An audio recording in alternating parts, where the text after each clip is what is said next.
Yes, sir. All right, Blast Under Stash Hit, episode 139. This is our weekly show where we take the comics that came out the previous Wednesday for New Comic Book Day. We blast them, which means we send them to the furnace of hell, tear them up, or we used to go shoot them down the range, or we stash them, we put them in our comic book collection. So definitely come on by. We're going to have some fun tonight. We'll start off with our comics with Drew Manchu. All right, gang. We went to C2E2 last weekend, so I picked up a whole bunch of stuff that maybe it came out this week, maybe it came out last week. But I'll just go ahead and jump into it. First things first.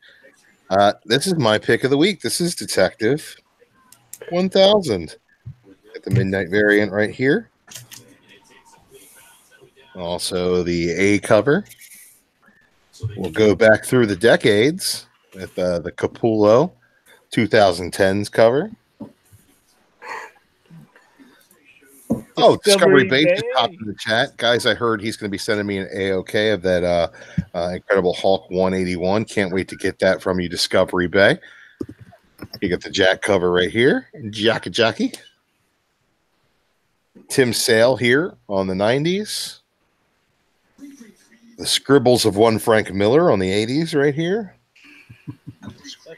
Bernie Wrightson cover here from the 70s. The 1960s Jim Steranko cover.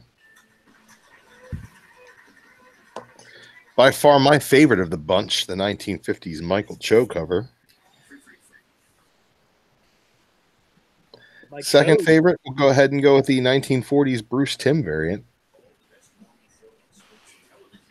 And also the 30s variant here. That was, who did this one? This was Steve Rude. Cool stuff in Detective 1000. This, again, is an anthology issue. Just like many anniversary issues, there are a bunch of different stories in here kind of highlighting Detective Comics over the years. Some really great stuff, including a fantastic short story about the Bat family getting together for a photo. That was pretty neat. Look into the future with the Son of the Joker.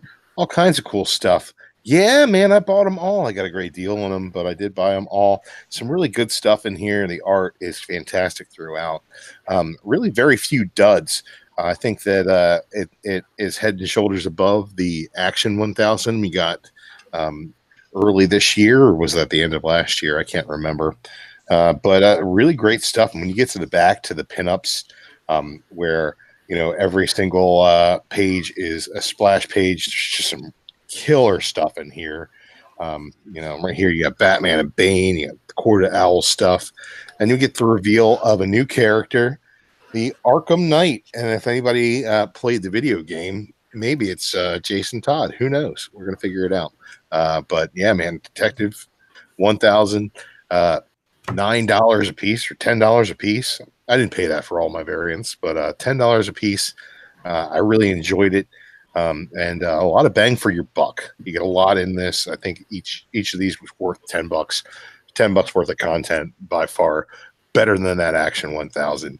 And yeah, probably the best thing I read this week. Paul, what do you think of Detective 1000? Yeah, like Drew said, it's an anthology. So like any book like that, it's kind of a mixed bag. You're going to have some good stories, some bad stories, some good art, some bad art. Overall, it was really good, and I would say it's at least 1,000 times better than Action 1000 was.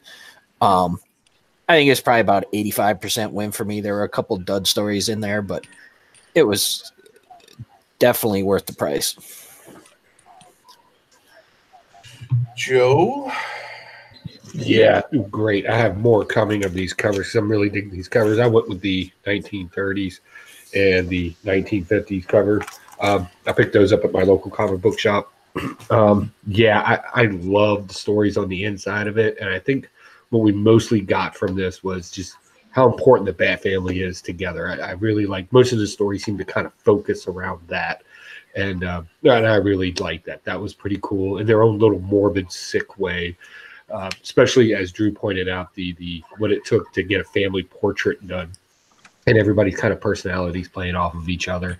And then, of course, at the end, we get that beautiful, Arkham Knight setup for the next series that's about to happen. I thought that was great.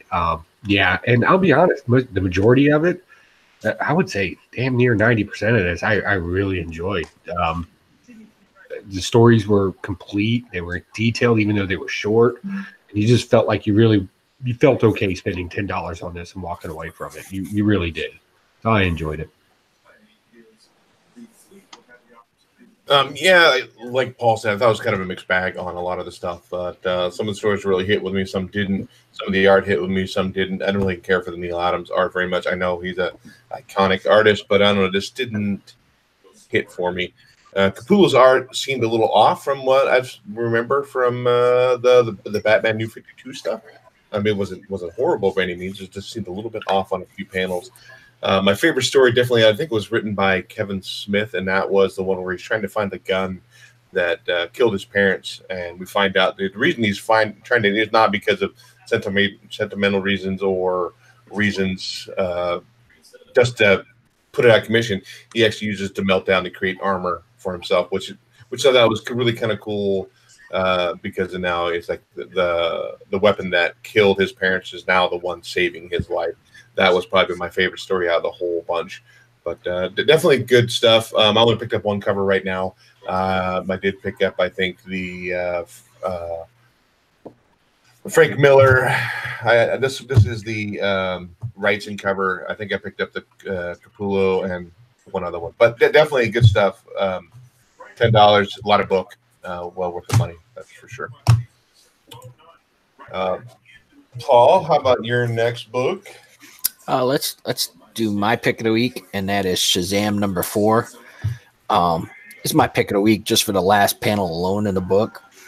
I mean, this has been a great series from the get-go. It's a perfect distillation of what Captain Marvel / Shazam is about.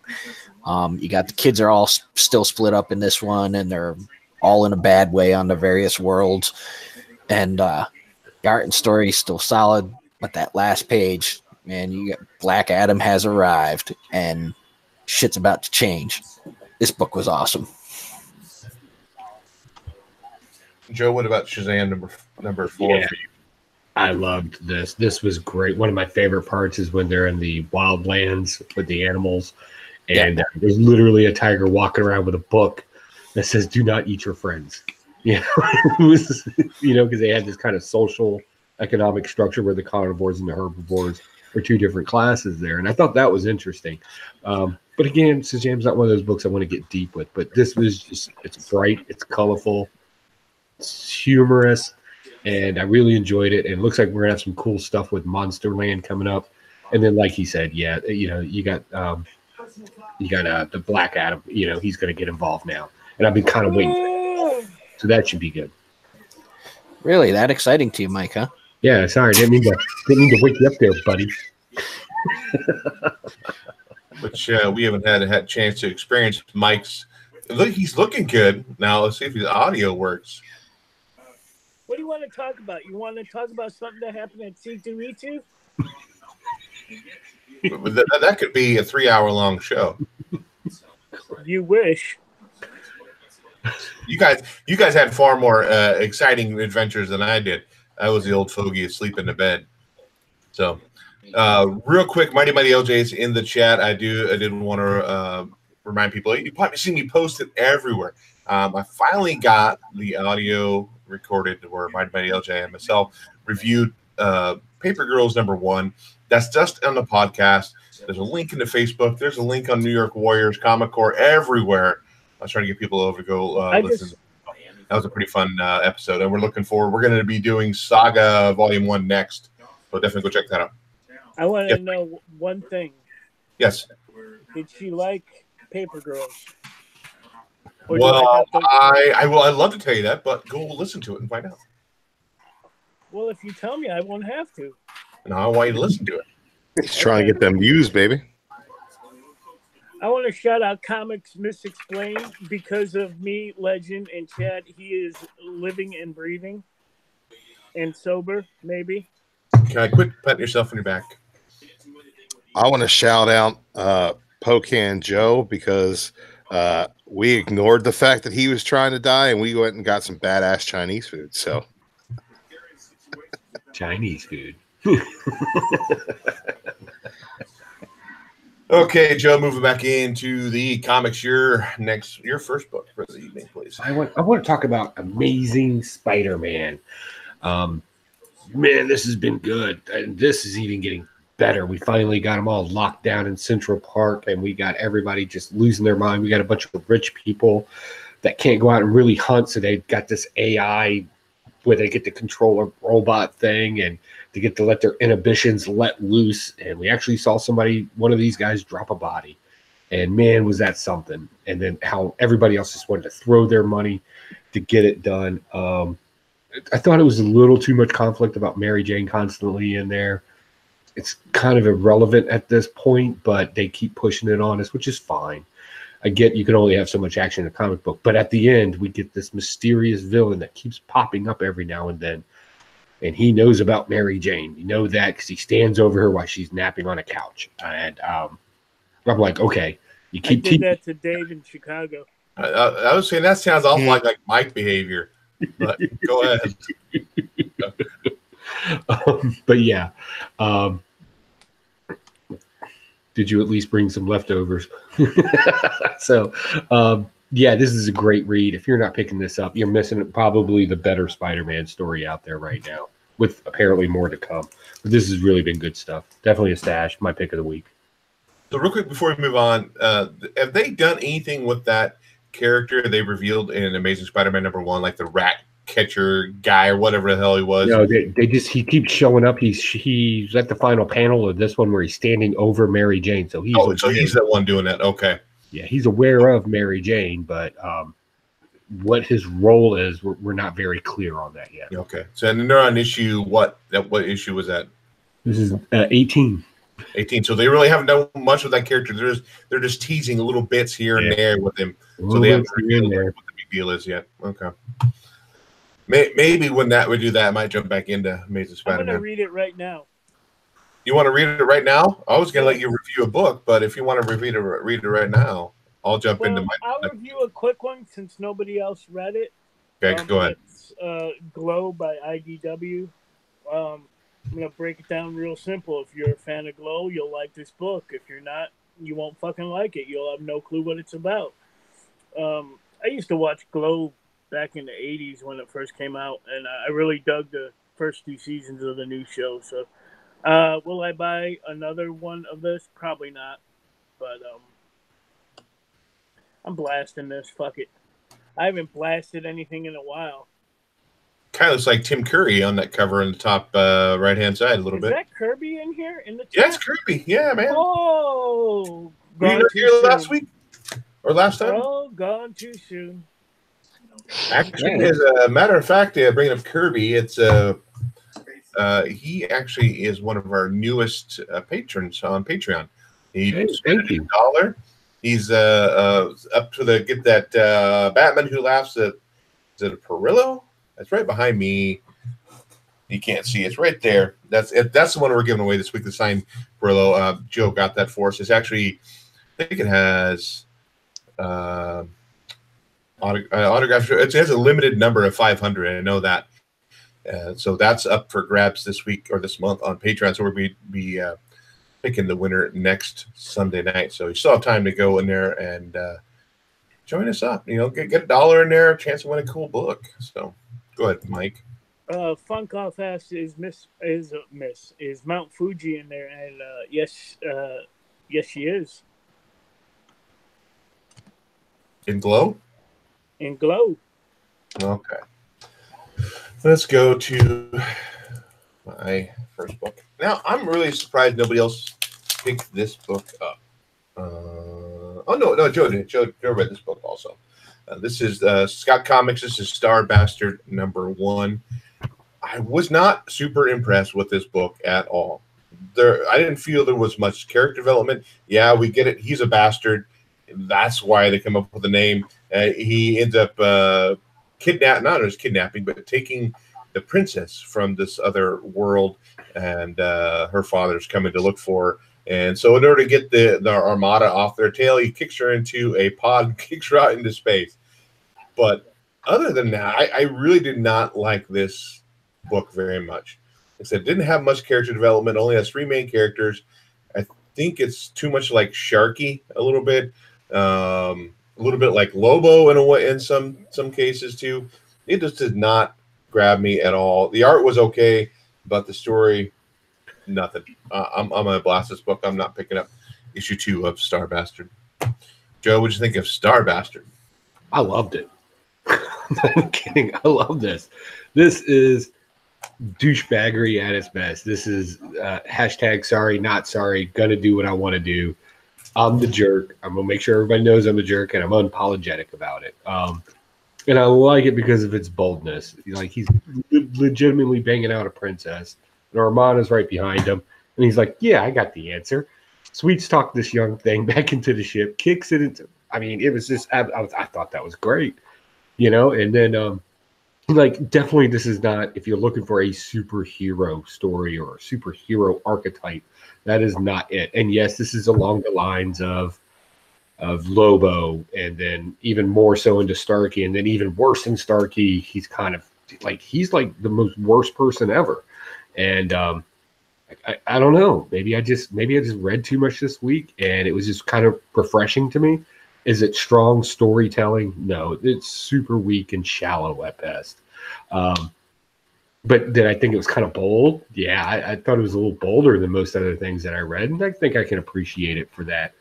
That, and I'll be honest, in some cases, he does a lot of the things that I would think most people would think about doing, like when they want to be a jerk, but, you know, being civil or being nice keeps us from doing that. So right now I like it. I'll get into issue 2. I'll probably dump it after issue 2. I'll give any comic book 2 issues. We'll see what happens. Okay, nobody else read that this week. Well, Mike's reading a book. We'll have Drew give us an update on what is going on in that chat over there. Well, I'll tell you, what's going on in the chat is people are chatting. We got Discovery Bay up in here. He's going to send me that Hulk 181. We appreciate him for that. Prowler 671 is in here, as well as Comics Misexplained. We talked about him and his drunken adventures or misadventures where he missed Chinese food. So sucks to be him. Yeah, he had some adventures in the Legends Lap. Whoa there. We're going to go ahead and leave that up to interpretation. Fuchsia Only was in here from the beginning. Good to see the Mighty LJ, the co-star of Huey's new podcast, where he doesn't invite any of us to review any books. But, you know. Hey, I'm trying to add new content to our podcast. And get I'm just playing. Yeah, you don't have time to do it everywhere you've been lately. Speaking of new Bake content, the Snake is up in the chat. What's going on, Bake the Snake? Some douchebag named Midwest Comic Man? I don't know. Jock Yo. Hey, you know, all kinds of people hanging out in there. Kerbosky as well. We talked about him being an OG. So, good stuff. Jonah Hex Peace Pipe knocked him out. That's what he says. Jonah Hex Peace Pipe made me hungry for Chinese food. So, I mean, I don't know. It got me going. What were you saying, Mike? Speaking of new content. Oh yeah, Catrin has a new channel. Oh, she does. Yep, Cinema Figures, I think is what they're calling it. Yep, where she's gonna Cinema focus. Figures. Yep. Where she's gonna focus strictly on like movie reviews and stuff like that, TV. I do have to say, Mike, so since you're off Wi-Fi and you're just going off of data on your phone, correct? Correct. Your beard looks marvelous. Your voice sounds great. Just want to shoot a compliment out there. Okay. Do you want to get together? I kind of want to kick your face. Always got to make it weird. Comic Core chat just popped in. What's going on, boss? Comic How Core. you doing, buddy? Yeah, Kurowski just said he just found the first video of us shooting Rebirth with comics with arrows. That's when we were blasting books and Vince couldn't get out there to actually shoot one at the range. He took one of them out in his backyard and he shot it with his compound bow. So that was one of the earliest videos. Horror I Digest remember that. popped in the chat. What's going on, Horror Digest? Nice. Oh, Drew, you're up with your next book. Look, man, I'm going to sub up Horror Digest because it's a new channel to me. So let me click on that real quick. Me Sub for too. you, Horror Digest. I'll race That you would be to it. 2. I already won the race because I just did it. No, I was ahead of you. I had it Oh, done well. before you even mentioned it. You know what? Fine, be a dick about it. All right. I just got to be me. I'm having a hard time figuring out what the hell came out this week. Fantastic Four came out this week, didn't it? It did. It, All right, number 8, Fantastic Four. These 4 people are fantastic. There's really not more I could say about that. The art was great. You got Aaron Cooter on the art. Caselli did some art in here as well. Also really dug that. Dr. Doom is back to being a super duper badass. Fantastic Four is back to finding a way to get around that. So some really cool stuff going on here. The art's phenomenal. Story's great. I mean, this is a must-read title. So go out there and must read it. Stash. Fantastic I want Four. to ask Chad something. Yeah, Do go ahead, it. ask Chad something. Chad, would you like to rekindle our relationship in Baltimore?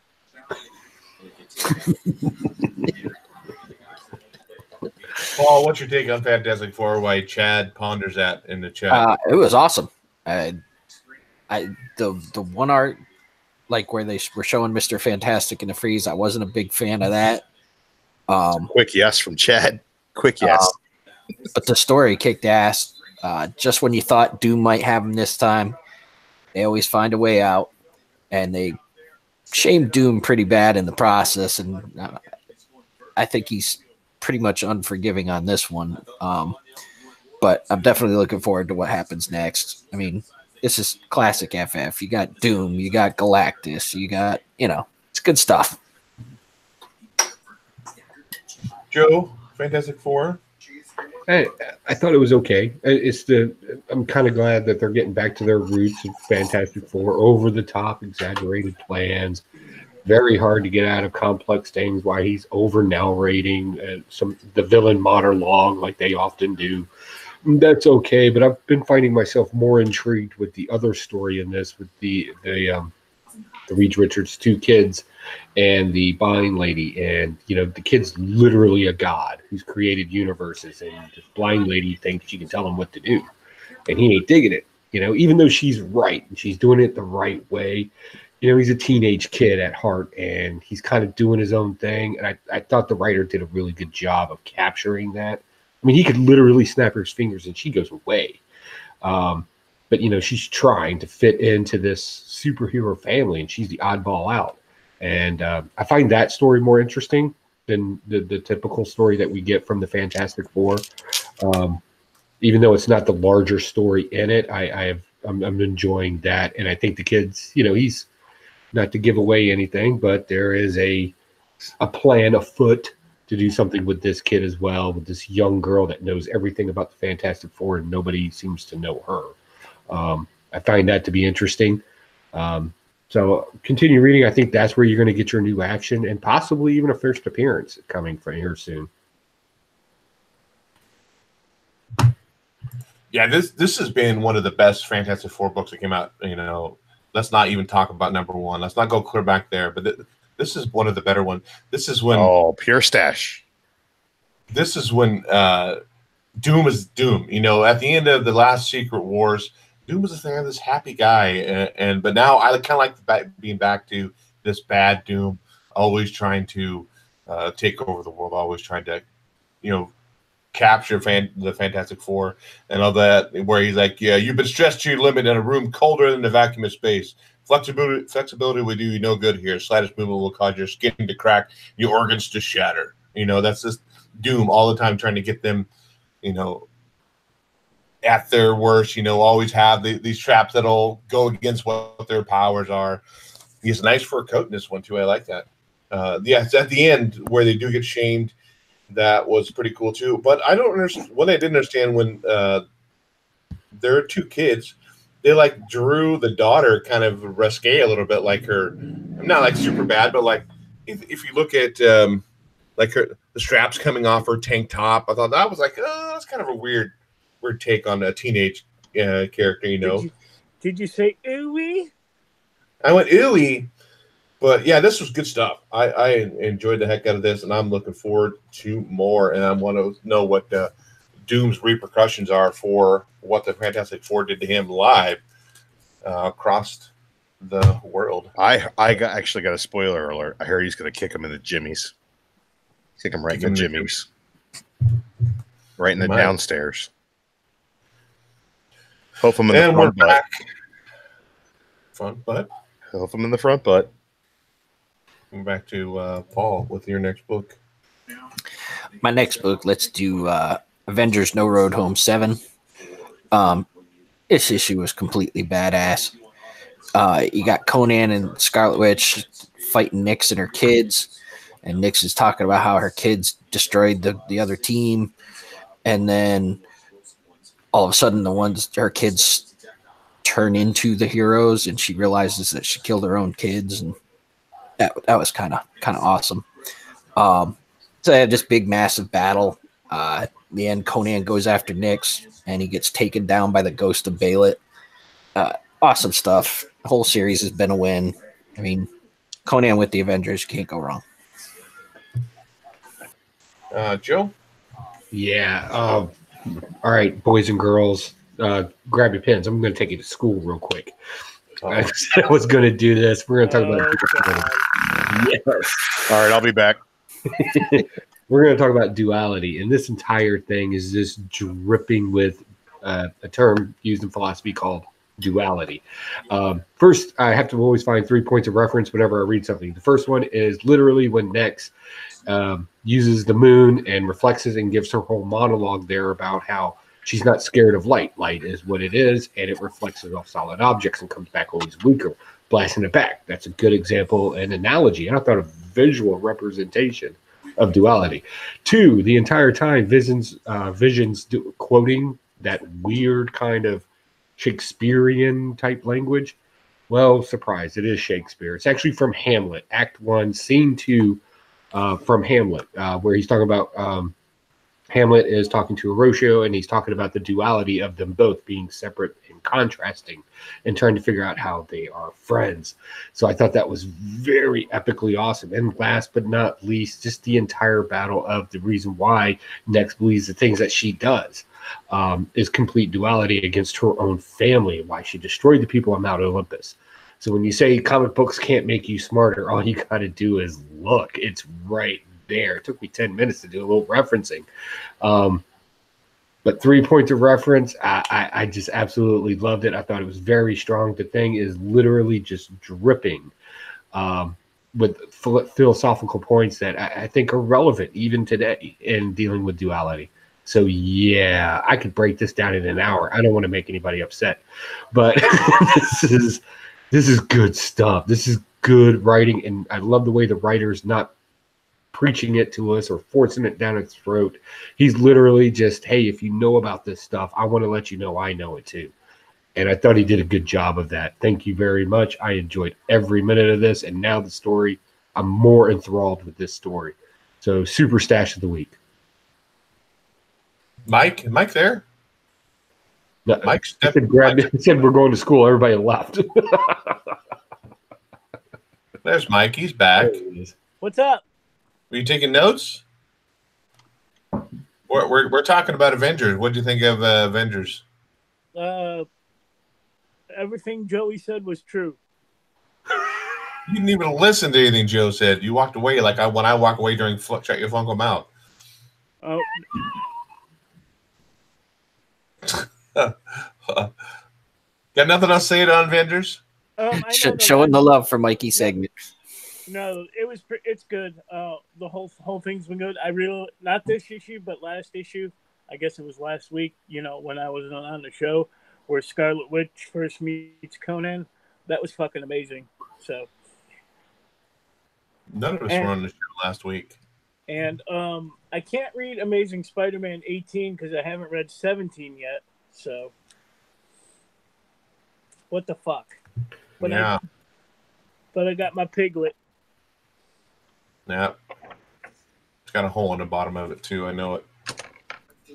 Not yet. You got it away from Huey. Did you get it away before the nipples were chafed? Whose nipples? The pig's nipples. Okay, moving on to Avengers number 7. So yeah, number 6. Since we didn't have an episode last week, read number 6, read number 7. The only thing I don't get about when that's the first print of Conan in this story arc, and Conan really is known for like not dealing with any witchcraft at all, like chopping heads off. Oh, screw you, witch, and chop a head off. But yet he showed some compassion towards Scarlet Witch. I'm surprised he just didn't go cut her head off and just move on. Although that was not kind of out of Conan's kind of personality wheel there. But yeah, this was good. I'm still digging this whole run and looking forward to where this is going to go from here. And now the Bailet may be potentially in here as well. That's kind of cool because it connects with the other stories that are going on. So, who was that? Well, that was back to Joe. Did Drew read it? Drew, you read? No, yeah, I totally did, but Huey doesn't care. Oh, I normally don't, but I'll care tonight. Go ahead, Drew. Everybody in the chat wants to know what you thought about it, man. Well, let me tell you what I thought about it, and I'm going to start not with 7, but with number 6, because, like Huey said, I read them both in a row. I thought that number 6 was better than number 7, in my opinion. But I did enjoy number 7. I think the arts remained consistent. The storytelling's great. But my favorite part of this whole thing is the note from the editor in the back of number 6, where she's basically states that in the planning of No Surrender, they needed that Hulk moment when the Hulk came back in No Surrender, when they were doing No Road Home. They needed something else, and they were like, we're getting Conan back. Hell yeah, let's do that. And I really enjoyed how in number 6, through his conversation with Scarlet Witch, pretty much all Robert E. Howard's Conan is right there. It's right there in No Road Home number 6. Number 7 has some really great moments in it. Bailet coming back was great. Spectrum getting owned was awesome. And, Conan trying to cleave the Vision in half with this axe is just... that's really cool as well. Really dig it. Awesome stuff. It's a stash. Maintaining is one of the better books out on shelves right now. And these Noto variants, I think, are absolutely beautiful. I've been picking up all of those. So stash it. Now I can move on from Drew since he gives his opinion on Avengers. We'll go back to Joe. Oh, I haven't blasted anything tonight. I feel like I should blast something. What should we blast? Yeah, let's blast this garbage. All right, so dumpster fire of the week. Marvel Comics presents for 3 short stories. Why am I still wasting my money on this? Because it's so forgettable. I keep thinking that I like it when I go into the shop. It's, oh my God. It's just 3 epic stories that just leave you hanging in bullshit. And yes, they're supposed to pick up on the next one and build off of each other. The only problem is they don't. They just leave you hanging with more twists and turns. The only thing worse than this week was Wonder Woman. I'll blast that in a minute. But this was just dumb. I can't even find a reference where I can kind of cling on to it and give you an example, because from beginning to end, it was just nonsense. And classy. Yeah, Mike put it there. This is, stop buying these. When they start deciding to give us $5 worth of comic book, I'll let you know, because this is not worth it. Very weak writing. Very aha. I was saying all this stuff before, but I really didn't mean it. Welcome to the holodeck. Bullshit. And it's garbage. And I'm tired of people telling me those kind of stories. Nobody else read that this week. Mike is staring at the ceiling. Count Von Strange just popped in the chat. What's going on, Count Von Strange? Count Von Strange, Roman numeral. We met that Roman numeral in Chicago. He's a hell of a dude. Sexy Long too. time coming. He's a member Well, of the I wasn't going to say it out loud. With his but you know, we were all club. thinking it. He was that Fiend Club rolling through. Rolling deep. Rolling deep. Eat. Mike, do you have another book this week? I do not. Oh, so that's why you're turning on your PlayStation to see what's on TV. How do you know it's the PlayStation? I heard the music. I don't have a PlayStation. I just figured that's what it was.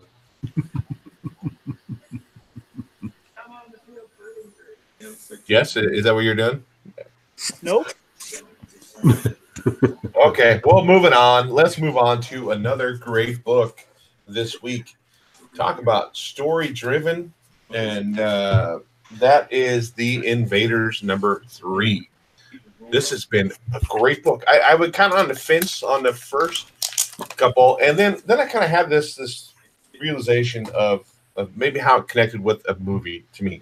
So we have Namor here. He's still planning on trying to attack the land dwellers, Cap and Winter Soldier, and the not Human Torch, but the Torch is they're trying to break onto this military vessel to keep Namor from getting weapons.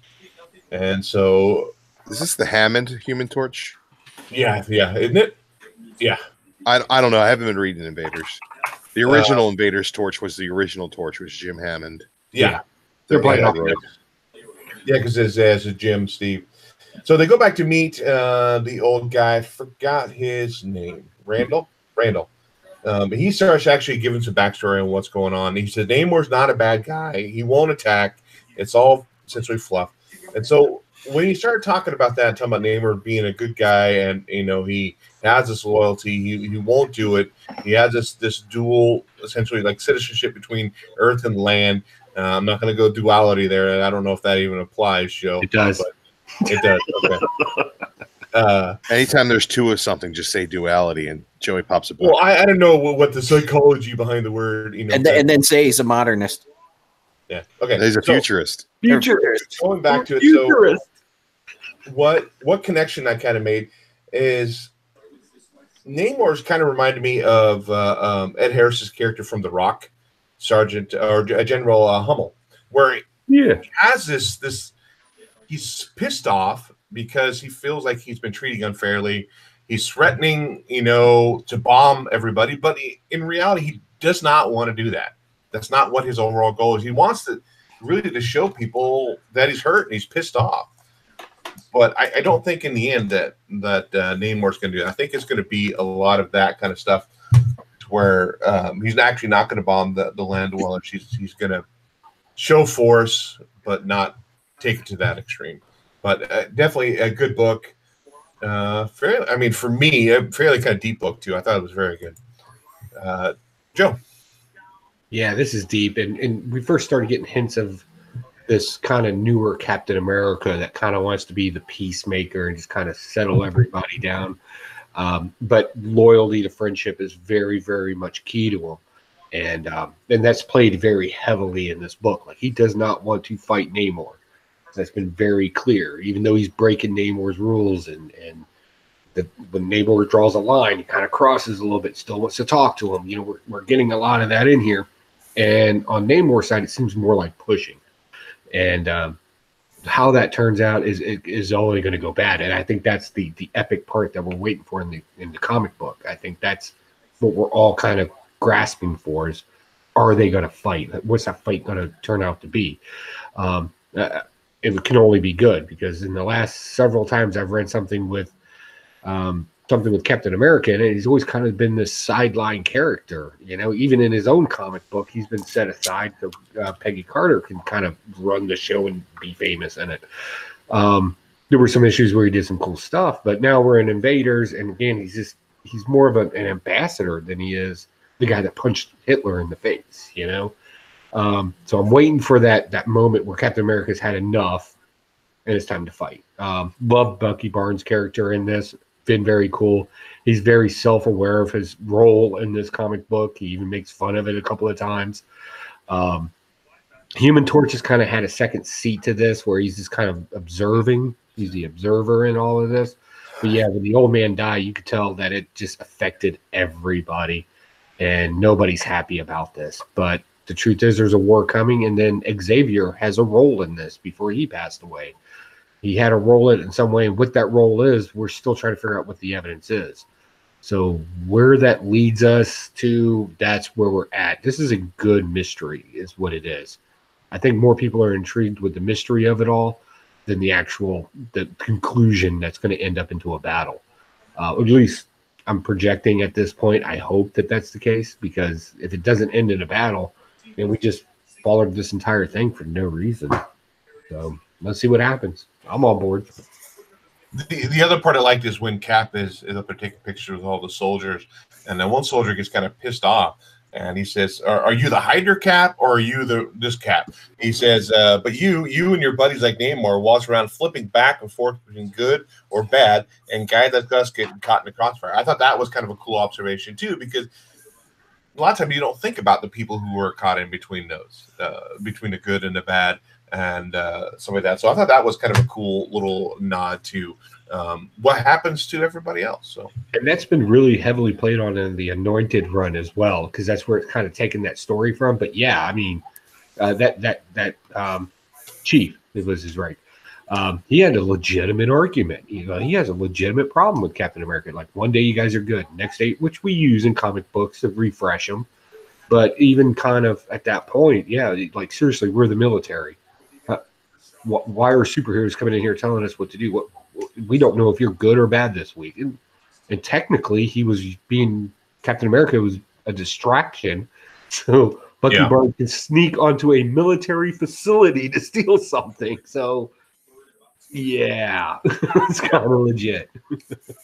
So are they bringing up the continuity of Secret Empire, like, more than that? Are they talking about Cap in those terms, or is it kind of just like a kind of a throwaway point of view from a tertiary character? You know, America run with the Secret Empire, they're focusing on it more there than they are in this storyline.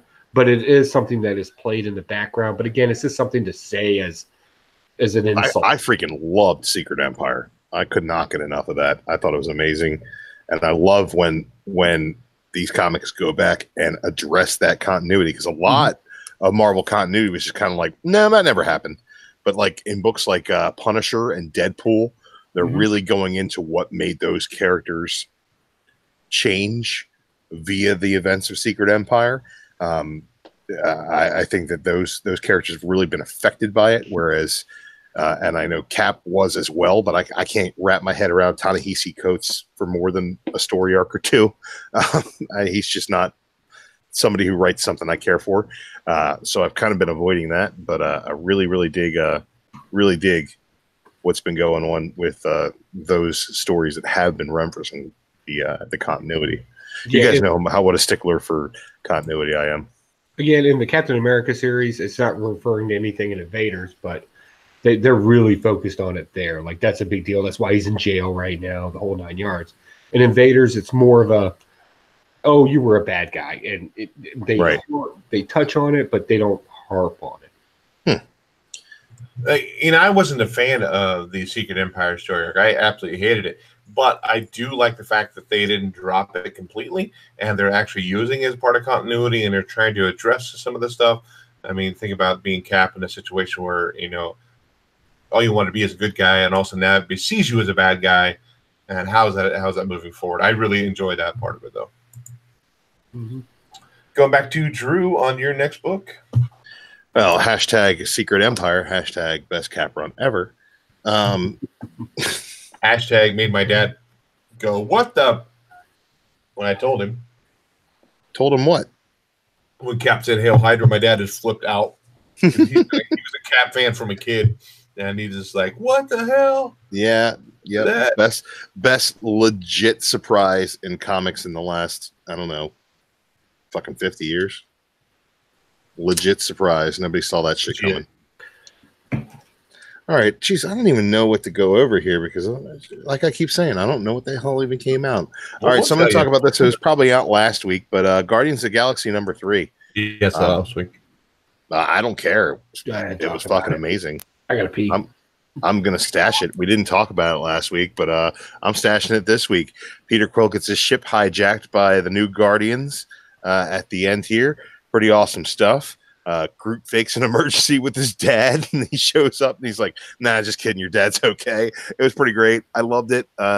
He's not going to fight Beta Ray Bill, so he's going to basically let them do what they want with the writer. So I'm excited to see where this is going. Donny Cates is doing a great job with the dialogue and these characters. The Jeff Shaw art is just off the chain, really good stuff. And we're gonna go out of our way to protect Gamora. Who knows if she's the bad guy or not? Spoiler alert, I don't think she is. I think we're seeing all that happen with Star Fox right now. So good stuff. Hey man, maybe it came out last week, but I stashed it this week. Well, hopefully Joe's get back soon. But Paul, I think you have one more book. Is that what it is? Dial H? I have two, but Okay. let's do Dial H. Started out okay. I was following the story fine, and then the kid goes on his bike off a bike ramp over a cliff, and that was kind of a metaphor for the book because it went off a cliff. And Nice.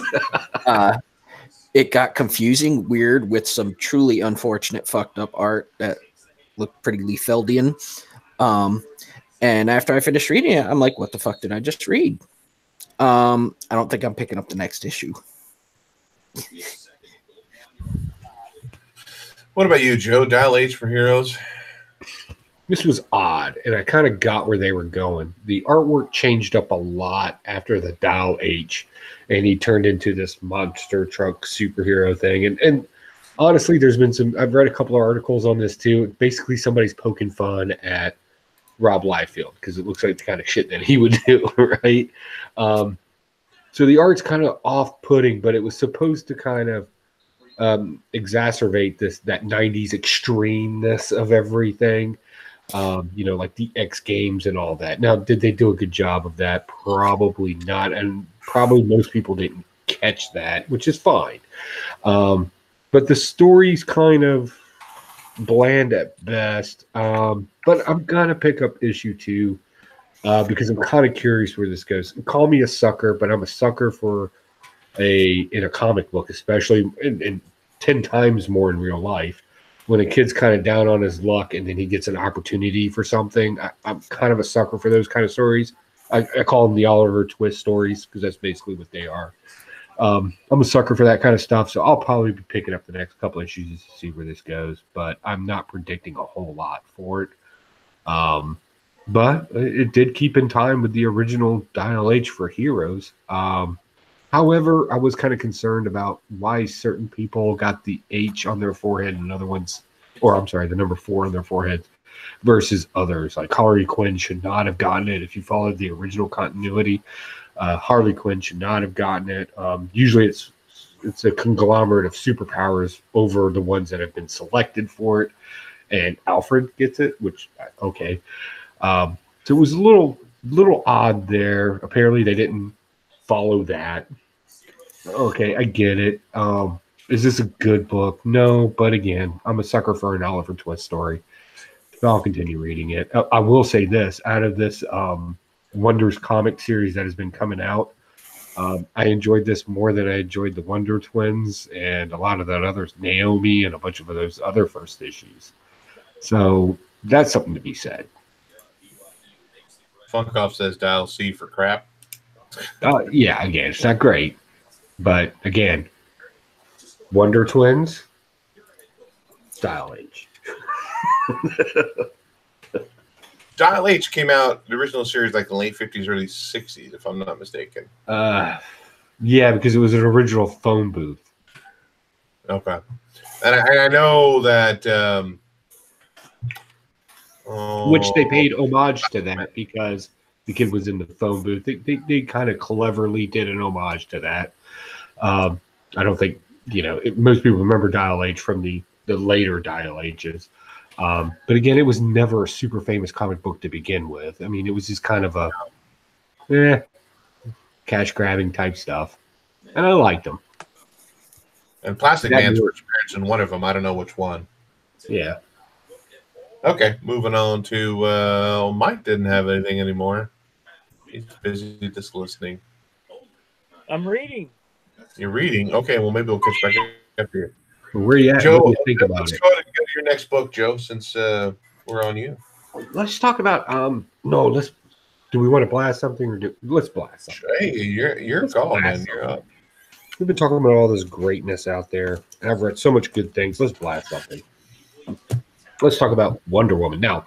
Before we get crazy with this, understand that up to this point, up to the last few issues, I've been on board with Wonder Woman. I have been enjoying it. I've been absolutely in with it.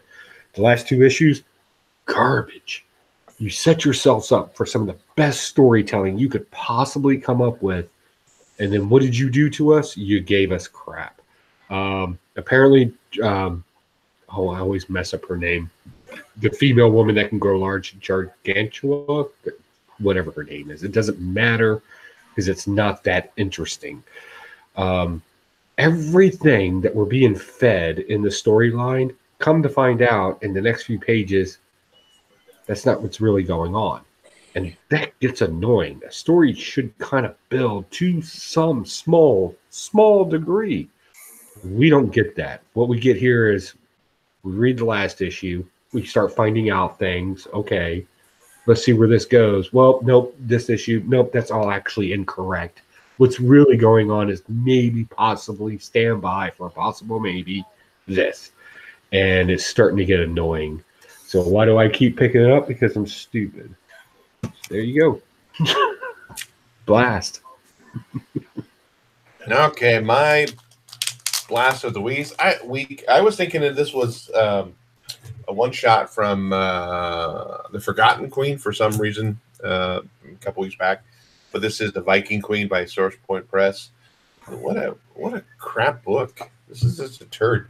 So the whole story is the art is off. I can't stand the art. The face changes, her size changes between panels. So this is the Viking Queen. Her name is Elvin, and she meets this Pied Piper guy, and they're going to defeat the villain that's in the throne. Come to find out that, spoiler alert, the villain is her sister. She's kind of half. They share the same father, but she is like half human, half Kraken, I guess, because her father his ship was attacked by the Kraken, and Kraken had sex with a dude. So at least that's what I'm gathering here. Through her earthly surrogate, she joined with him. That's the panel. That's what it says. So during the whole thing, she ends up, she attacks her sister. Her sister ends up turning into this giant Kraken thing here. I don't know what the hell. She chops her head off and she says, "Ha, you can't, mere earthly steel cannot kill me." She says, "How about fire?" and kicks her head in the fire and she dies. And that's pretty much the end of the story. It's like I said, the art changes from panel to panel. It's not very good art. I can't draw this good. I don't want to knock it that bad, but I just don't like it very much. Didn't like the story very much. It was just a one shot, $3.99. Don't waste your money on it. Pick it up in a dollar bin. Viking Queen #1. Back to Drew. We're almost back to me. Back to Drew. You guys want a lightning round? We're almost an hour in. Yeah, I know. We're almost. We got 5 minutes. Mikey's out of books. I know Joey's got tons, and Paul's got one more. Okay, we'll do one more round. Let's talk about Justice League number 20. I'm going to stash this just like honestly before I even opened it, because this is not only one connecting variant. It's a 3-piecer, and you don't even need the A cover for it to look badass. Well, that happens.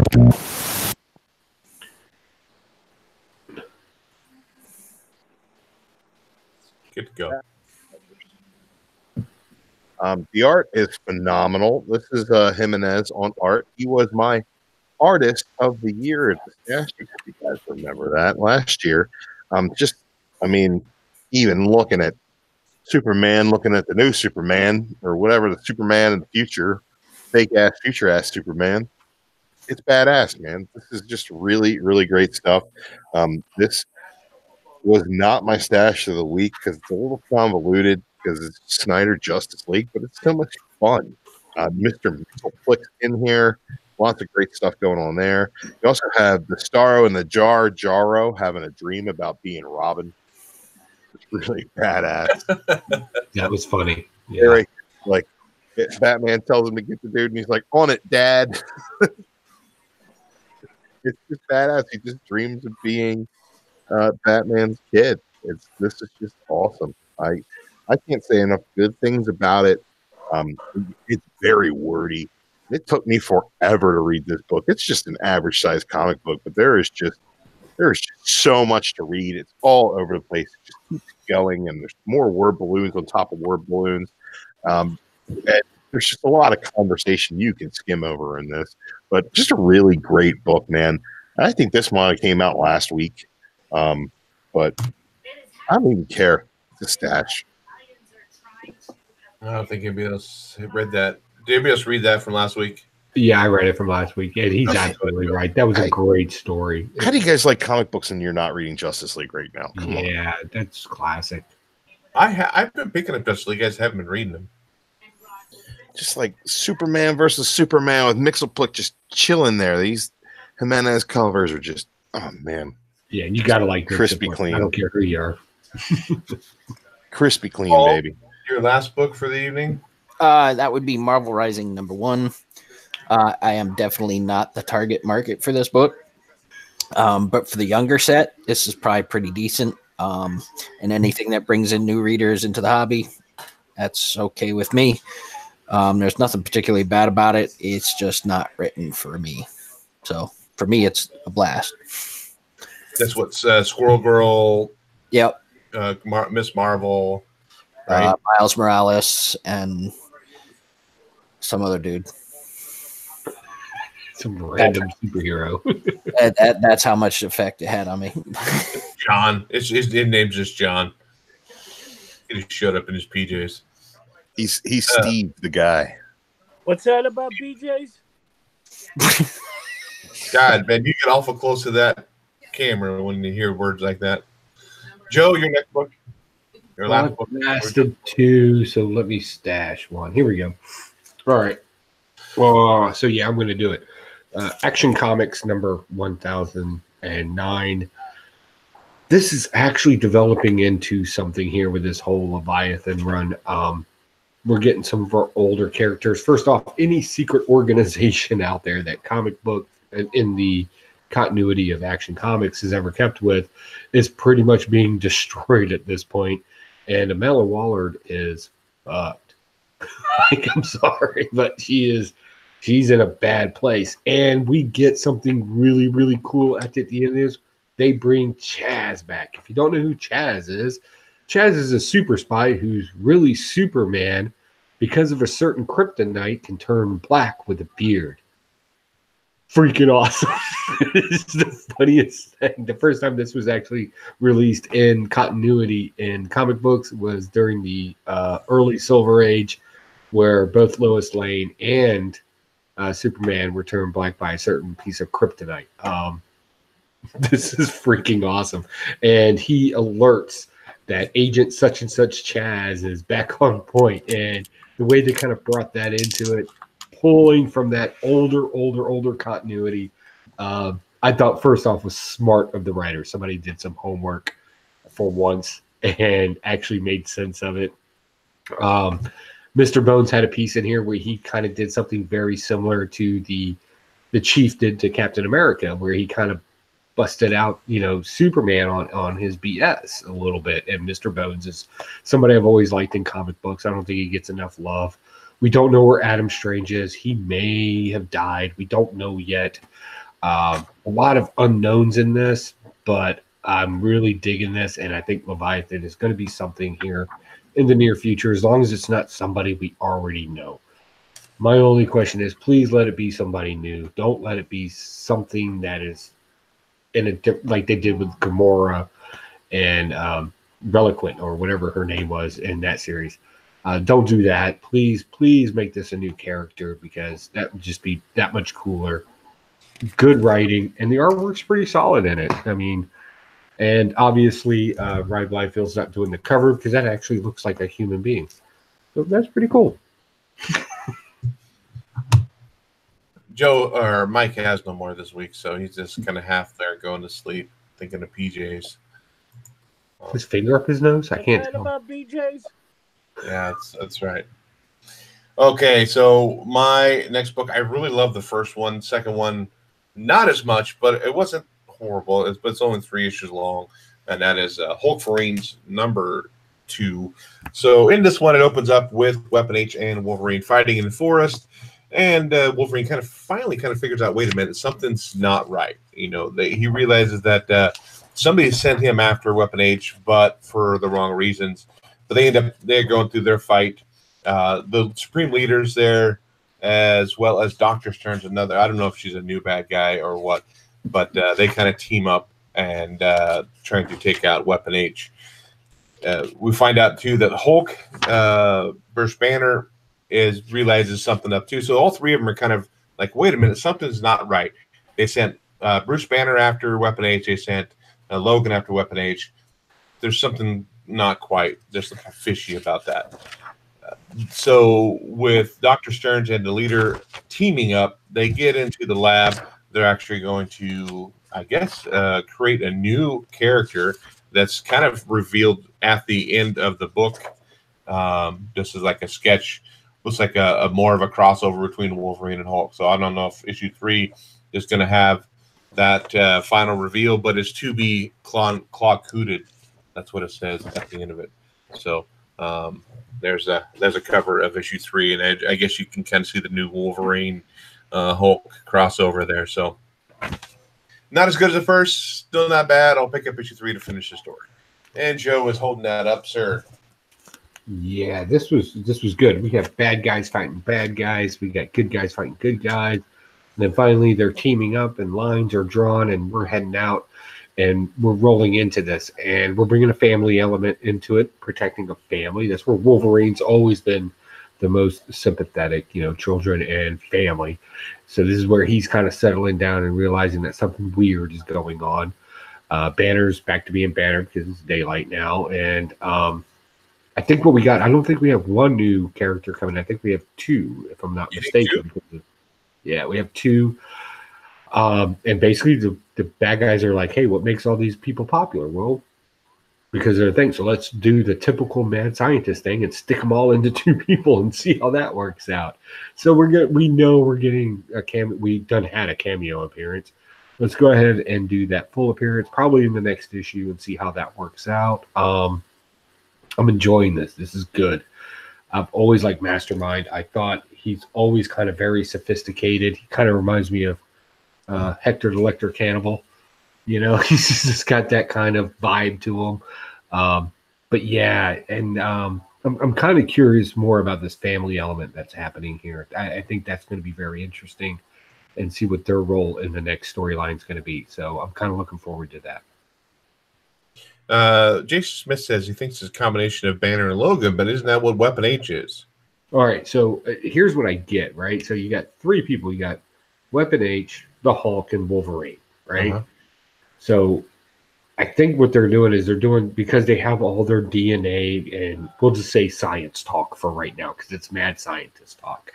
I think they're going to bleed in the Wolverine with its more sleeker design, if you look at the panel, and that's what I'm going by on this, to make a more sleeker Wolverine / all 3, or the other 2, and then a bigger / all 3. That way you get more of that dynamic attack.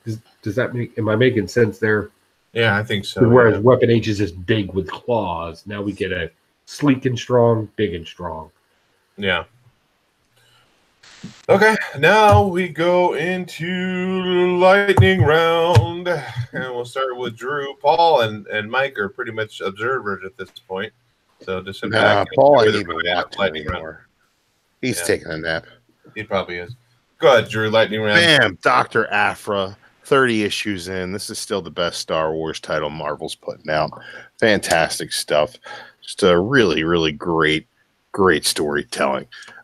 Teen Titans, Deathstroke gets his ass handed to him by Damian and boys. Good shit. We got Venom number 12. I picked up the Spider-Man villains variant. This is just gorgeous stuff right here. And I think this one's going to be hot. If it's not, yeah, you know, it is what it is. But that's a pretty cover right there. I dig it.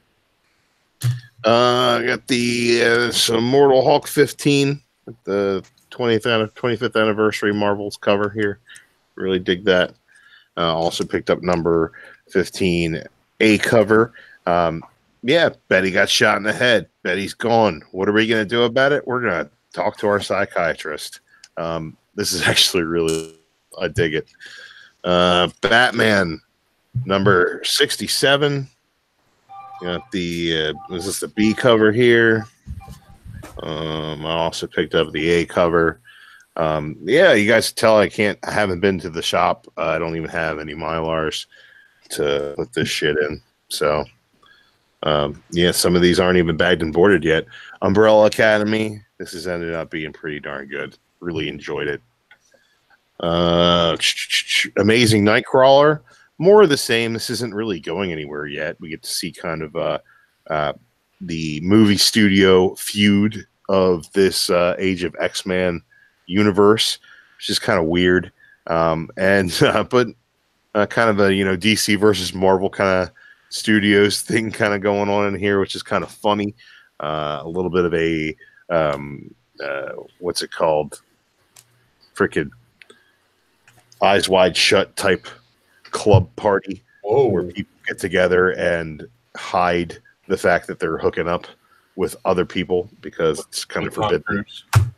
Yeah, so some weird stuff in there, but I dig it.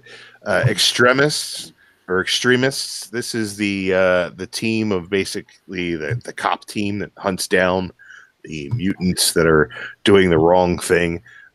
In this, we have a really weird scene where the pregnant prisoner is basically being abused and treated as a piece of human garbage, which is strange. And then we have the coolest thing, and also the weirdest thing is like Psylocke kind of gets a vibe from Blob, and they're hunting down people who are mutants that are falling in love. Psylocke gets a vibe from Blob, and she says, basically, I can make you forget this. And his deal is he writes her a note and says, I don't want to forget. And then they have a conversation where he states, you know, I'm not going to overstep my bounds. I'm not going to break the law, but I like the way you make me feel. And longing for you is a feeling that I don't want to lose. I think this is doing something for Betsy because we got a little bit of a ship happening here. We got Psylocke and the Blob. And that's just really weird. And for some reason, I really dig it. Gen Next number 2. This is the best of the Age of the X-Men titles at this moment. We find out that Anole is part of the an offshoot of the Apocalypse Peoples. And there's going to be a bit of a suicide mission. And we also learn that Glob's wax is shielding his brain from this whole simulation kind of thing that's going on here. So that's why he sees through the Matrix. Really dig that, and I think that his conversations with Armor in here are going to lead this book to be one of my favorites of this whole event. So I dig it. Uncanny 14. We get a note basically about what's going on with this new brotherhood that's being led by Hope Summers, it appears. We also get the X-Men deposing some dictators in an Eastern European country and making it the new homeland of the Morlocks. So there's some weird stuff going on in here. Art is fantastic. The storytelling is really great, though. And I think that the characterizations in here are spot on. Rosenberg knows his X-Men. Picked up issue 12 A cover for Venom. Read Avengers 17. This is basically Dracula's plan all coming together. So really cool stuff with these vampires. Apparently, we're not done with the vampires because Blade says he's going to stick around for a little while. Heroes in Crisis. I did not read this. I promise you guys I will not read this until this finishes, and I'll read it all in one shot and give you the best possible take on it that I can and be as fair as I can.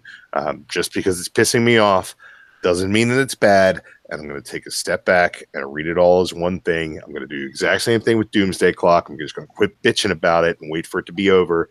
And then I'll tell you whether or not it sucks. And I also, one last thing that I picked up was the reprint of 181. I ain't no Discovery Bay. I ain't holding the real thing in my hand. But these facsimile editions are really, really cool. Really, really dig these. I'm talking about reprints of the ads. Just really nice to have this and be able to flip through it at my leisure, not have to worry about ruining a $12,000 book or whatever the hell. No lesbians. Does it have the Marvel value stamp in there too? It probably does. I mean, you didn't pick one of these up? Oh, I have one. I just haven't picked it up yet. Oh yeah, it's it. I mean, yeah, I'm rich. I have a 181. Well, good for you, fucker. Do you really, Joe? Yeah. It does have a Marvel value stamp. It's Sheena the She-Devil. So whoever cut that out of the first one, like, Jesus Christ, what kind of an idiot cuts down a Sheena stamp? Okay, moving on. Well, who cares about fucking She-Devils? But yeah, bam, 181, babe. Look at that. Look, it's a Wendigo. Is that like one of your cousins, Huey? Expensive. Is the Wendigo? Is that one of your cousins? Which one? The Wendigo? Wendigo. Is it like hats, watches, and Wendigos? Like, yeah, kind of. Is he like the white trash branch of the family you guys don't talk about? Yeah, we see him at Christmas time. Usually gets drunk on yak piss, and we have to kick him out of the house. Joe, you're lightning round. I'm not going through 2 weeks of comic books. I'm just going to tell you what I picked up this week. So, X-Force number 5. This is continuing on with some great stuff in it. We get the origin story of why we have a young Cable in this one. And it's actually pretty interesting and pretty legit. Heroes in Crisis. Man, I know the lines are drawn on this comic book. I get it. You either hate it or you like it. I'm one of those guys. I'm in the park of liking it, especially in this issue where we find out we get a love interest and we got Ivy back into it. Next, we got Freedom Fighters. Man, I'm so angry at this comic book right now. Not because it was bad, not because it was good, because there was no variant cover for this. This is the issue you put Uncle Sam on because we actually see him rising out of the grave.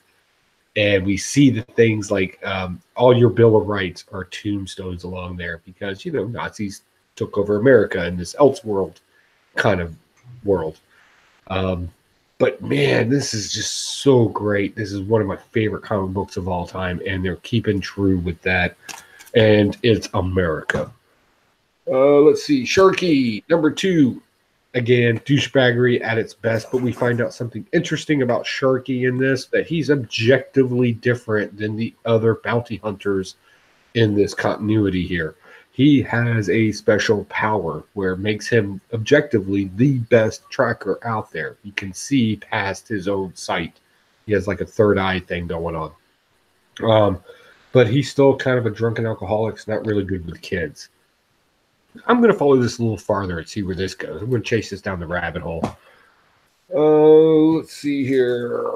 Spawn number 295 on the road to 300. Hey, this has been good stuff. I went with this sketch variant here. Normally I try to go with the one with the neon green in it. But I went with this anyway, and this is a great read. Go on. If you're not on the road to 300 right now, jump on board now. The train is leaving the station. It's me trying to sound like a 1970s DJ. Next, we got Sabrina, number 1. Wow, this was fucking boring. So there you go. there's my hauls You for can the sell week. it. People are hot on that cover. Yeah, they're hot on the cover, and shame on you for spending God knows how much money. I don't know because I bought it all in a lump sum on a cover because the story is like it's another day at school. Somebody's got problems, so they use spells to bypass everything. Well, I mean, it's Congratulations really for not being able to handle high school. Objectively, the easiest thing you will ever do in your life, and you need spells. Congratulations. That are your books this week? That's all I want to talk about. I'm getting drunk. Okay.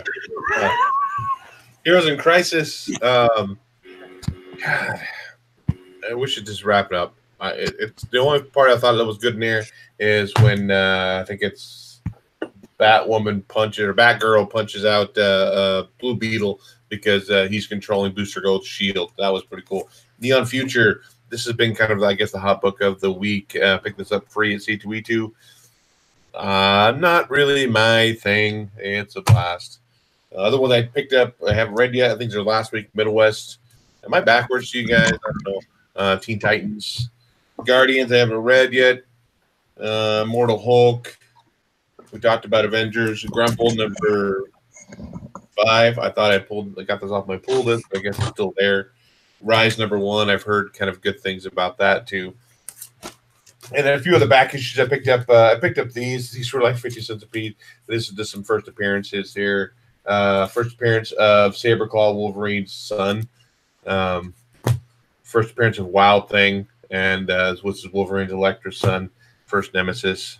These are all J2 books. Grab these guys on eBay because I didn't pick up any old books from C2E2. I picked up these on eBay fairly cheap. I think it was at Neck Night. I was just searching around on eBay. Mighty Thor, $159. It's got a little bit, but it's not too bad. You see, it looks like I got tape up in that top corner, but I think I paid a total of $10 for this. So that's a good buy. Yeah. And then Captain America 120. This is an upgrade because apparently I already had this in my collection, and CLZ has let me down again. So, and I got I think this one here, Amazing 140. So I think I got the Cap and this in Amazing 140 for like $15, I think, and then like $10 for that Thor. So that's it. I'm done with my books for the week. Where did Mike go? Mike's gone. His phone died on him. Apparently, Mike's phone died. Plugged into the computer like any other human being would do. Or charge it a lot before you jump on the show and use it.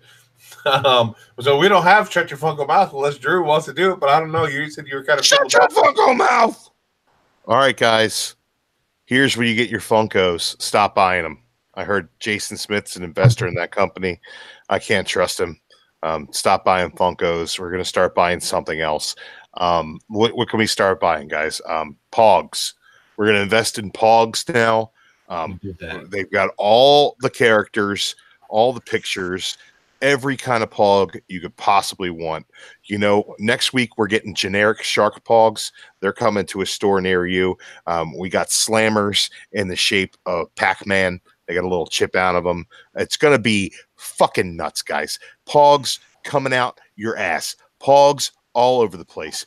Big tubes of Pogs, little tubes of Pogs. You got slammers all over the place, man. We got they're shaped like buzz saws and shit. You just throw them and they flip and you go, yeah, those are my Pogs now, bitch. I'm taking all your Pogs. Bring your Pogs. I'll take your Pogs.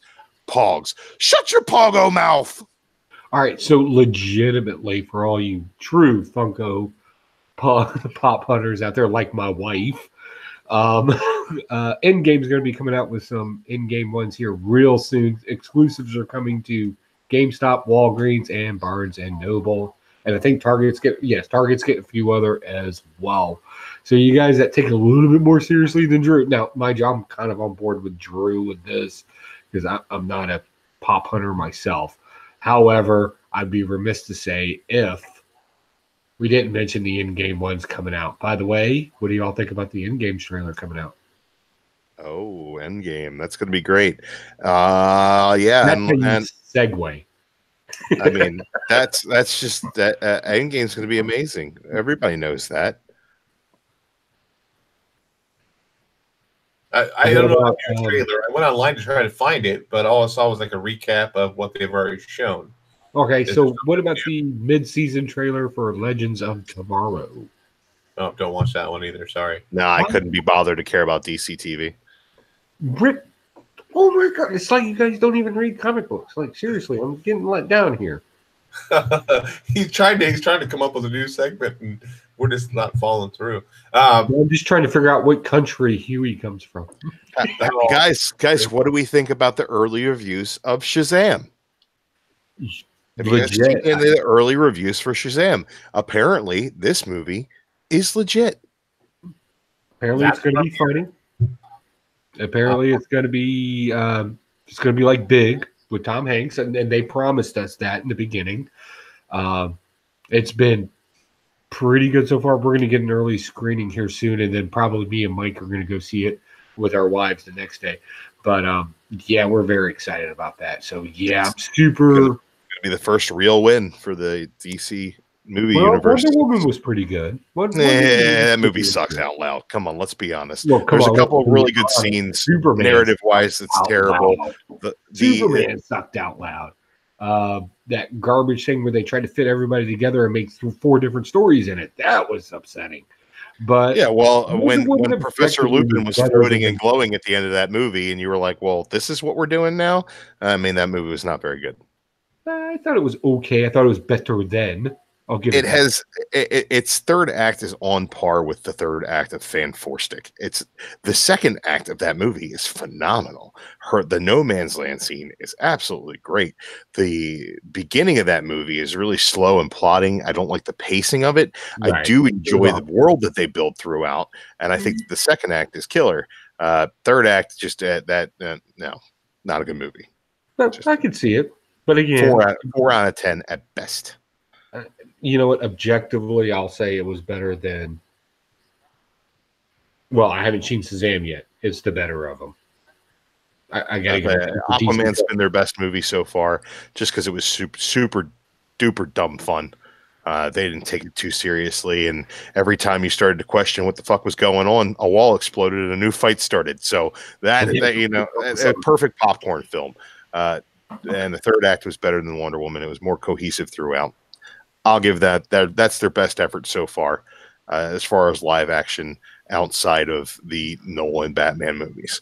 But hey, I think that Shazam is going to do it. I think Shazam is going to be the thing that introduces the fun into the DC universe, which should be campy and fun. And when they try to make it dark, it falls on its face. Just my thought. Unless it's a Nolan Batman. Well, unless it's Batman. Batman's the only character in the DC universe for the most part that should be dark. He should be the only dark one in the Justice League. The rest is hope and passion and optimism. Batman is the only pessimistic realist amongst them.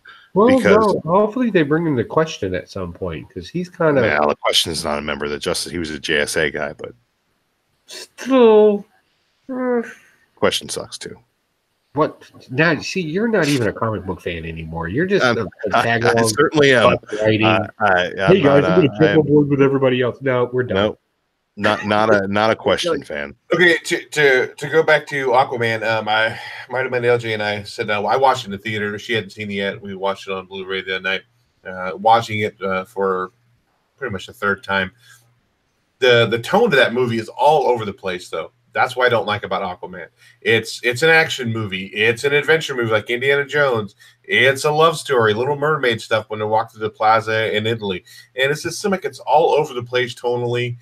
And the special effects are a little too over the top for me. It was an okay movie. I bought it on Blu-ray and I bought it in Steelbook. I always do all the superhero movies. If it's garbage or not, I still go buy it on the Steelbook.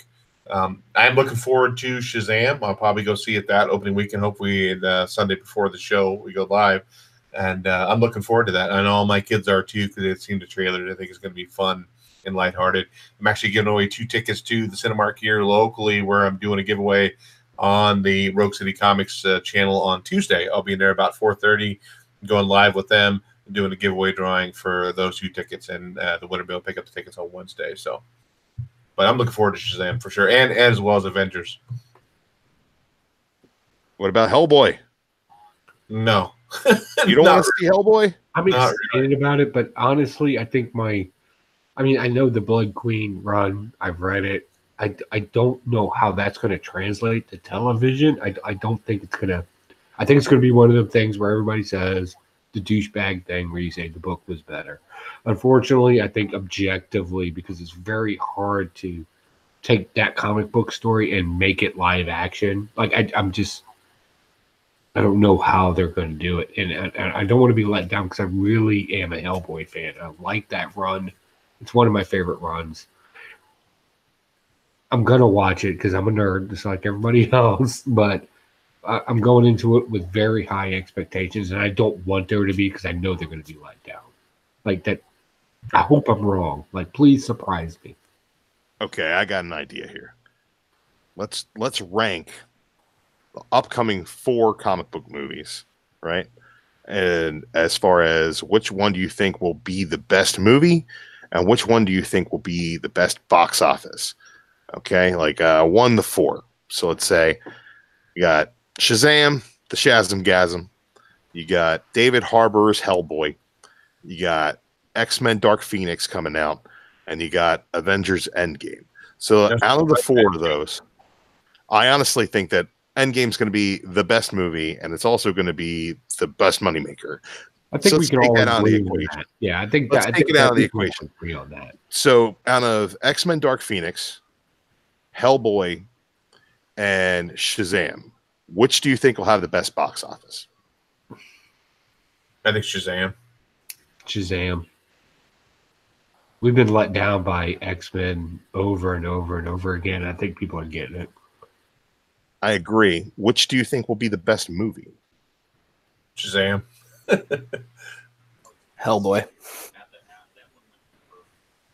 Personally, Ollie, from out of nowhere. I don't know. That's a Be quiet. Sustain. I'm half. I don't know. All asleep in about 10 minutes. I think Shazam will probably be the best received as far as reviews go. Will it be the most fun I have? I think Hellboy might take that. I think I might have more fun with Hellboy. I think what they're trying to do with it as far as the advertising goes, it's going to be dark, and it's also going to be funny. And I just hope that it's something that comes across more in like a Deadpool way, where it surprises me what they get right and what they get away with. I think the safe bet definitely on the box office is Shazam. And honestly, I hope that it's the best out of the 3. We'll see. Early reviews are really good. And I've been praising the look of Shazam since the second look at Shazam came out. I think that the initial photos were very disappointing. I think that we've started to see what the CG was going to look like to fill him out. That actually looked really, really good. So I'm excited to see what they do with it. And I am not really that much of a Shazam fan. Been loving the new book. And I hope that this is good stuff. We'll see. But Shazam should have always been an early movie. I don't know why DC didn't go with that first, because it fits that perfect storytelling that you want to do in a movie. Well, I'll tell you why. It's because if you're not a comic book fan or a fan of the DC universe or the Golden Age for that matter, most people don't know who the fuck Shazam is. But see, I'll argue that regardless of that, it still makes that orphan kid, right? So there's the heart pull, right? In a home, he's got a disabled friend. He's got to stand up. So therefore, he's objectively noble in some aspect. And so for that, he's given this gift to be even better. That's great storytelling. And I'll be honest, I wished DC would have led with that before they led with that abortion of Superman that they tried to push down our throat that did not work. You're also talking about a company that couldn't get their shit together and make a Wonder Woman movie for 80 fucking years. You know, why did it take so long? I wasn't a fan of what they did with Wonder Woman, but to say that it was not successful would be ridiculous.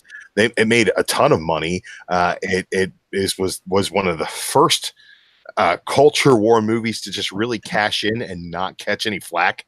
I mean, the marketing for that movie was woman, woman, woman, woman, woman, and it got no flack whatsoever. Whereas, Captain Marvel wasn't that much of a woman empowerment movie and caught way more flack.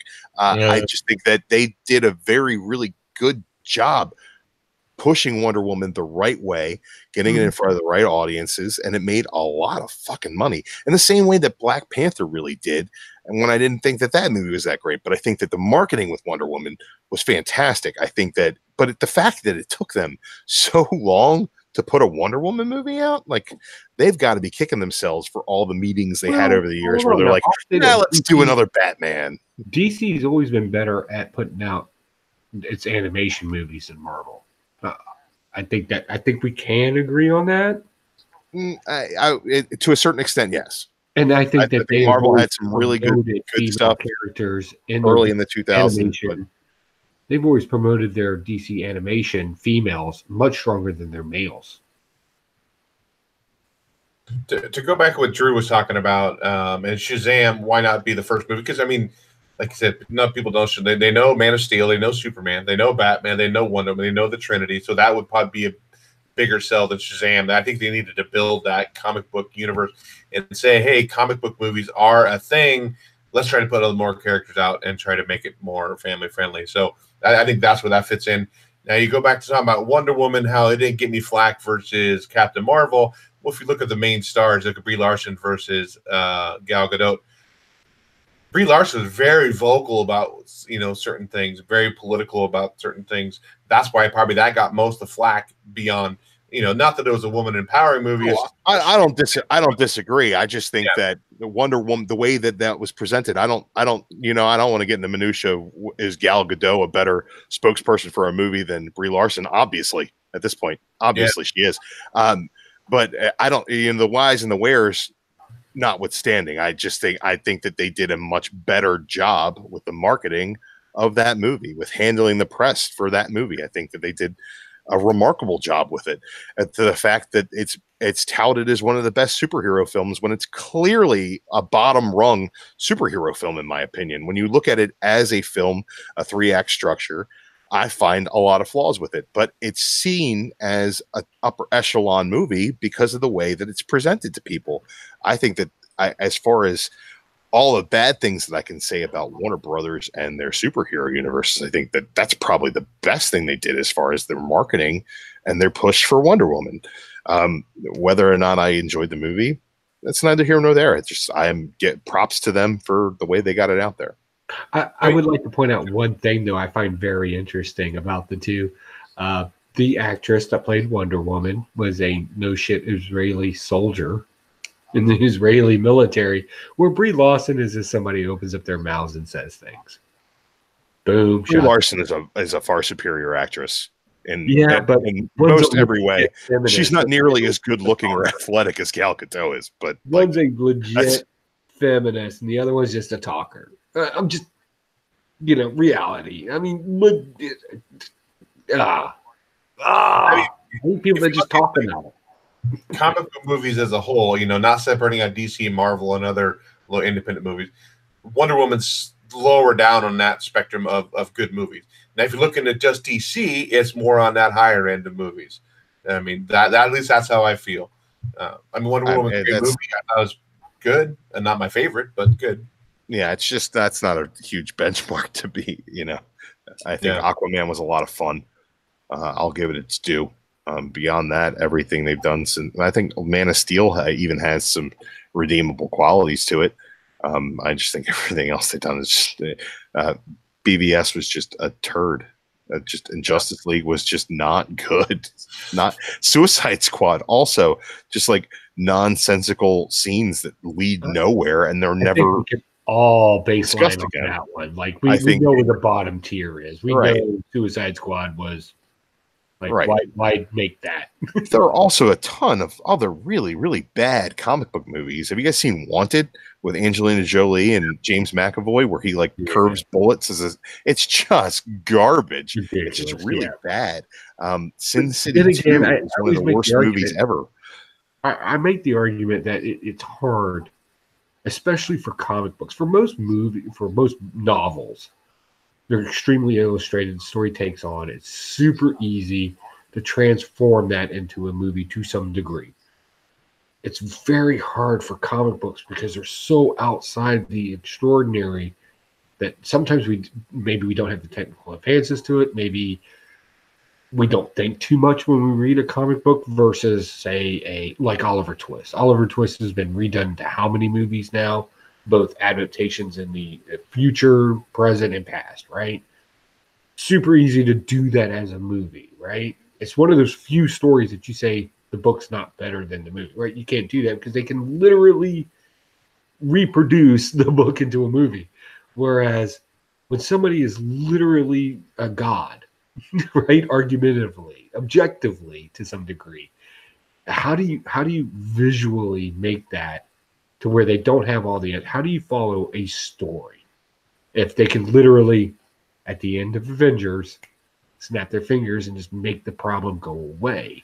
So I get the trouble of doing it, but as a critic, I think I can argue the way that they do it. I think that's all of our roles as the consumers of this stuff. I just think last year, well, before we wrap this up, I know that's what you're getting ready to do. Yeah. Last year, I saw a movie that wasn't necessarily a comic book movie. It was based off a book that had a lot of different properties, and it is called Ready Player One. And I'll tell you this much right now, the only thing that I really thought about when I watched that movie was, oh, shit, they can do anything now. We can make a movie about anything, and it'll be believable because the technology we have at this point has reached its pinnacle. I think that the special effects are finally to a point where you can do anything. You can do anything. I hope we're on the show in the next 10 years because I want to hear you eat that comment. No, I don't think so. Legitimately, like we can do it. How much better is it going to get?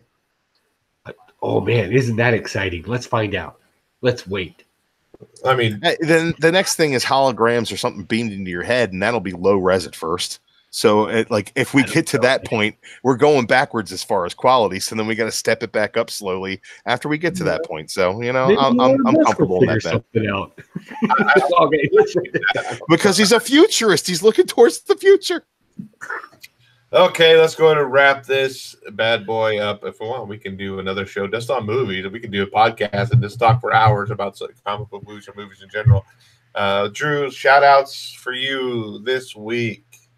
Oh, shout out to everybody who hung out in the chat. Shout out to everybody who's still there. I know it's definitely slimmed down. I know Spider Grandpa couldn't even stick around. Paulie hasn't had his mic on for the last 45 minutes. So we're just we're all just kind of skating through this. Anybody who's still watching or watching the rewind, I got a 300 subscriber contest going on right now. I said I was going to put together a C2E2 bag. Guess what? That didn't happen. They turned the lights out on me on Discovery Bay when we were digging the last day, and I didn't get around to buying anything because I'm a fuck up. So what do you want from me? But I got some stuff, and I'm going to send it to you. So just go ahead and figure out how to leave a comment about your favorite con experience on that video. Check out my channel for the details. Also, if you were 18 and older, check out Cat Ren Figures because I did a ghost hunt with Mark in the basement of our Airbnb in Chicago. It's a really fun drinking game. If you want to get to my mentality while we film that video, just take a shot every time you hear me say the word bro, and you'll get there really quickly because I don't remember filming most of that, and I was pretty intensely inebriated. So be sure to check that out. That was a lot of fun. Love doing this show. Love talking to you guys. And hey, see you next time. They fixed the audio on that or the video on that because it froze like halfway down. Yeah. I've watched it a couple times. Okay, I'll have to go back and finish watching it then. Okay. I thought it was. Shout outs for you, sir. Shout out to everybody in the chat. As always, thanks for showing up. You're the reason we do this. Shout out to my fellow panel members. We didn't do our show last week, so just want to say it was great meeting y'all at C2E2, and I look forward to it again. Joe? Oh wow, what can one say other than thank you everybody for showing up both in the chat and on the rewind. I know a lot of you guys catch it then. Hey guys, I'm going to go ahead and say it in case it gets forgotten tonight, because sometimes it gets forgotten. Please go by and check out our Patreon site. We have a great book for you there, The Batman Who Laughs, signed by Capullo himself. Trust me, you want this book. It is super, super cool. We made sure we got you something cool. $1. Seriously, check eBay right now where that's at. Like, it's ridiculous right now. You can get that for $1. Thank you, everybody in the chat, for swinging by. Thank you for keeping the show alive and moving with us. Check out my channel. I currently have a 100 subscriber that will be ending on contest that will be ending on the 15th of April.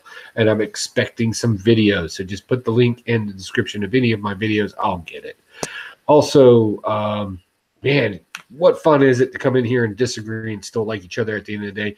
We got Tidewater Comic Con coming up, and then we got Baltimore Comic Con right after that. And I got a bunch of travel, so I'll be on the road a lot between here and there. So, yeah. And also to all my members of the Chinese Triad at this point, don't stop believing. Hold on to that feeling. Yeah, Joe talked about the Patreon. There is the Patreon book of the month right there. We'll be giving this away next Sunday. Still have time to go in there and put $1 in and get a chance to get in this book. This is book 227 out of 500. So there's only 500 of these Perillo covers available, and this is signed by Perillo there at that con. So definitely go check that out. You know, if we had half the subscribers that would chip in $1 for our Patreon, we'd be able to get some huge prizes, some keys, some pretty big keys. If we had $50, $300 coming in for Patreon, think of the books you could potentially win for $1. So, I mean, that would be great to be able to buy those bigger keys and bigger books for people to get a chance to win. I'm going to have a couple cons coming up, a couple local ones where I'm going to have a booth. First one's a pretty free one, pretty small, but I'm hoping to be able to get some interviews in. Then the second one is a little bigger, some celebs there, nobody big, but still going to have a booth, going to be representing Blasted Stashik there at the cons. Definitely go check us out on our social media, our Twitter, our Facebook, our Instagram. Go follow us on all that stuff. We also have the podcast, which I mentioned earlier, that Mighty Matt and LJ and I did our first episode of. We're still trying to come up with a name of. We call it Loving Comics, just to throw it out there, just to get some kind of name. But we're looking for ideas for the name because she's not really into reading comics. She's still kind of a novice in the whole thing, and so trying to come up with a name there. So go check and give that a listen. And that is it. We're going to wrap it up. Whether you blast it, whether you stash it, happy reading, and we will catch you guys next Sunday. Drew Man 2, baby.